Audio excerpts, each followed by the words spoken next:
Welcome to F007 Channel. Dukung terus F007 Channel dengan like, share, comment, and subscribe. Melanjutkan cerita berikutnya dari Battle Through the Heavens.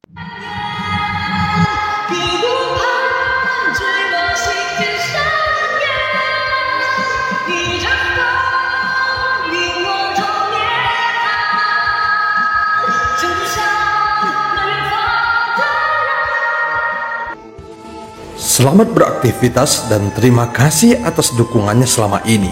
Semoga semua sobat F007 selalu diberikan kesehatan dan rezeki yang berlimpah. Amin ya robbal alamin.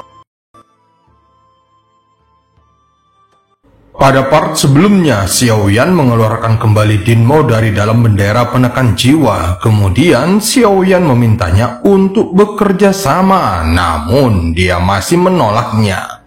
Setelah melakukan beberapa tindakan dan mengancam akan mengembalikannya ke Huaken, Dinmo akhirnya menyerah dan menyetujui mengikuti Xiaoyan selama 10.000 tahun. Setelah Xiaoyan mengeluarkan penguasa berat Xuan, Dinmo menjadi semakin bersemangat dan ingin mengikuti Xiaoyan lebih lama. Saat Xiaoyan mengalirkan api ke dalam penguasa berat Xuan, tubuhnya di dalam bahtera tiba-tiba melayang ke udara dan mengeluarkan cahaya api yang menghantam kehampaan di dalam lubang cacing. Terlihat api membumbung ke angkasa seakan-akan menantang badai kehampaan yang dahsyat. Api ini tampak seperti nyala api unggun di tengah angin kencang.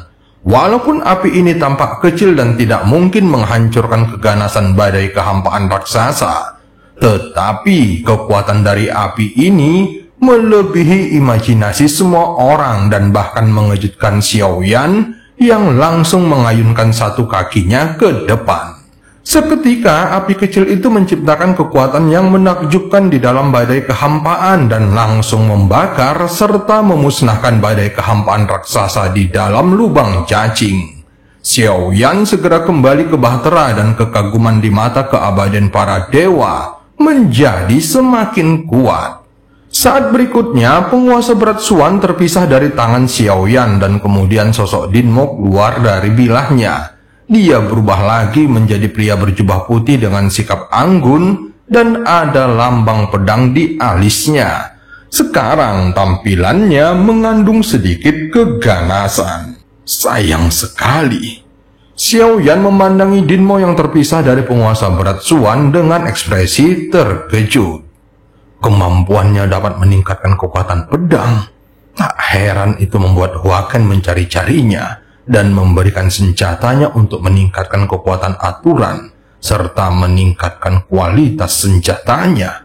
Dengan restu Dinmo, Xiaoyan dapat merasakan penguasa berat Xuan telah menjadi sangat berbeda dan keterampilan bertarung yang dia tunjukkan juga telah meningkat pesat. Penggaris itu hanya memiliki bentuk dan kurang memiliki daya tarik. Itu membutuhkan pemurnian untuk benar-benar bisa membangunkannya. Dinmo segera berkata perlahan, "Bagaimana cara memurnikannya?" Xiaoyan terus bertanya, kemudian Dinmo memandang Xiaoyan dan matanya menjadi sedikit aneh, seolah-olah dia menganggap Xiaoyan tidak tahu apa-apa. Memurnikan akan menghidupkan kembali semangat senjata-senjata. Jika gagal, maka senjata itu akan hancur. Dinmo terus menjelaskan kepada Xiaoyan, tetapi dia tidak pernah memperhatikan penguasa berat Xuan lagi. Senjata ini seharusnya sudah mendapatkan banyak peningkatan, tetapi levelnya tidak cukup untuk mencapai pemurnian dan perlu transformasi lebih lanjut. Xiaoyan mengangguk ketika mendengar ini. Transformasi amplifikasi sebelumnya dilakukan oleh pohon suci murbai hitam, tetapi bahannya tidak cukup. Sekarang dia telah mengumpulkan beberapa bahan dan bertanya-tanya, apakah itu dapat mencapai tingkat pemurnian yang disebutkan oleh Dinmo. Terima kasih atas sarannya. Xiaoyan segera menangkupkan tinjunya dan mengangkat tangannya. Sementara itu, Dinmo juga mengangkat tangannya dengan ekspresi acuh tak acuh di wajahnya. Tanpa menunggu Xiaoyan, dia berinisiatif masuk ke dalam bendera penekan jiwa. Kupikir kamu cukup enak dipandang. Jika ada sesuatu yang kamu tidak mengerti, biarkan aku melakukannya untuk membantumu. Segera terdengar suara Dinmo dari dalam bendera penekan jiwa. Rasa hormat Xiaoyan terhadap Dinmo dengan menangkupkan tangan dan mengepalkan tinjunya sebenarnya adalah bagian dari rencana Xiaoyan. Bagaimanapun, semakin kuat seseorang seperti Hua Ken, maka dia pasti meremehkan Dinmo dan mengusirnya tanpa hormat sama sekali. Namun Xiaoyan bersikap menghormati Dinmo. Tentu saja hal itu juga karena Dinmo memberitahunya banyak hal. Xiaoyan adalah orang yang memahami kebaikan dan inilah caranya menjadi manusia. Xiaoyan segera melambaikan tangannya dan mengembalikan bendera penekan jiwa ke dalam cincinnya. Dia segera mengalihkan pandangannya melihat ke lubang cacing. Mereka sudah berada di lubang cacing selama beberapa waktu. Faktanya, kecepatan bahtera yang disiapkan oleh Ratu Kuil Kuno ini memiliki kecepatan yang lebih cepat. Namun, lubang cacing ini memang sangat panjang. Hanya saja lubang cacing ini tidak mengarah langsung ke kehampaan Beiming, melainkan masih membutuhkan formasi bergerak untuk bisa mencapai kehampaan Beiming. Taisu juga sudah lama tidak muncul di lubang cacing, tetapi biasanya metode Taisu pasti akan melakukan penyergapan di luar lubang cacing. Dari sudut pandang situasi di sini, medan perang utama Taisu seharusnya sudah dipindahkan. Dan mereka yang akan datang menyergap seharusnya tidak akan terlalu kuat. Setelah Xiaoyan berpikir sejenak, dia perlahan menutup matanya. Bagaimanapun, mereka masih membutuhkan waktu sampai keluar dari lubang cacing, sehingga Xiaoyan memilih menutup matanya untuk beristirahat. Dengan ketidakstabilan ruang di sekitarnya, membuat Xiaoyan tidak berani mengambil tindakan dengan gegabah. Hingga saat ini, Hua Ken bahkan tidak datang untuk mencarinya. Dinmo ini juga sepertinya sangat terburu-buru, sehingga dia tidak menunjukkan banyak triknya. Alasan mengapa Xiaoyan tidak langsung mengembalikannya adalah karena dia merasa bahwa dewa tertinggi 9 surga itu tidak terlalu membutuhkannya.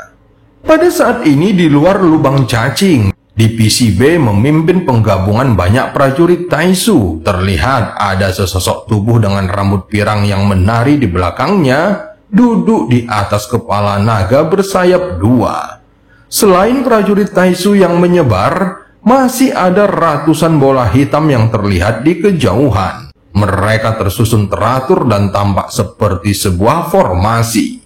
Segera suara menderu datang dari lautan kehampaan dan terlihat kelompok binatang buas Taisu serta prajurit Taisu yang mendekat. Apa yang terjadi pada Susi hingga membutuhkan pasukan yang besar? Sebenarnya ancaman seperti apa yang masih ada di kehampaan Laut Barat? Pada saat ini ada seorang prajurit Taisu yang terluka di dadanya. Dia sedang membantu seorang pria dengan tangan di belakang punggungnya. Dan matanya terfokus pada Suzy.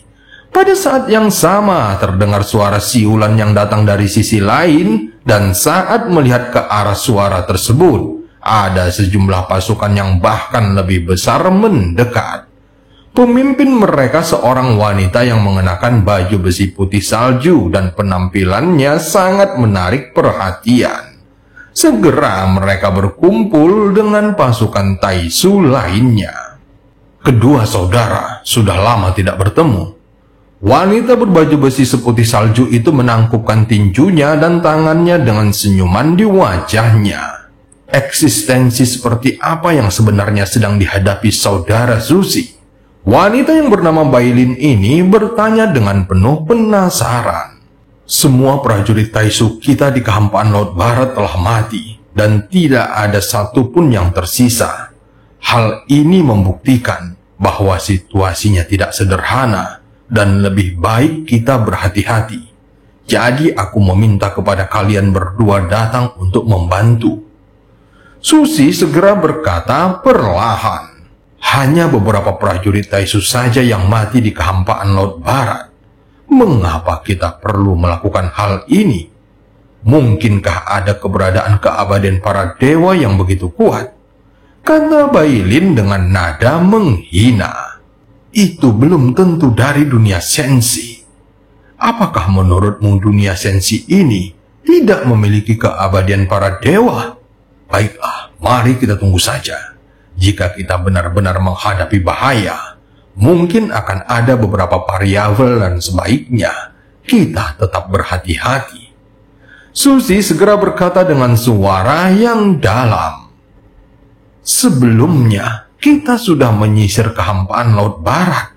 Bahkan jika memang ada keabadian para dewa, seharusnya mereka sudah lama menghilang. Musuh datang, formasi mereka sangat kuat." Tiba-tiba Susi berteriak dengan keras dan prajurit Taisu di belakangnya segera mengambil tindakan. Sesaat kemudian pedang raksasa yang panjangnya hampir 1000 kaki tergantung di kehampaan. Wanita yang bernama Bailin itu pun memerintahkan bawahannya untuk melakukan pengaturan di luar lubang cacing. Terlihat mereka dikelilingi oleh lapisan-lapisan 3 formasi berbeda yang diarahkan ke lubang cacing, dan para prajurit Taisu yang berjumlah puluhan ribu berkumpul di area yang luas dan gelap. Dengan pengaturan seperti itu, bahkan keabadian para dewa mungkin harus bersusah payah untuk lepas dari pengepungan ini. Kemudian, sosok Komandan Taisu Suzy melipat tangannya di dada dan wajahnya penuh percaya diri. "Aku benar-benar tidak mau menunggu di sini. Dengan kekuatan kita, mengapa kita tidak langsung memasuki garis depan?" Saat ini, para prajurit Taisu telah mengalir ke depan dan bersiap bertempur. Sepertinya tidak butuh waktu lama bagi mereka untuk menangkap kelompok Xiaoyan sepenuhnya. Dan cerita pun berakhir. Sampai ketemu di part selanjutnya.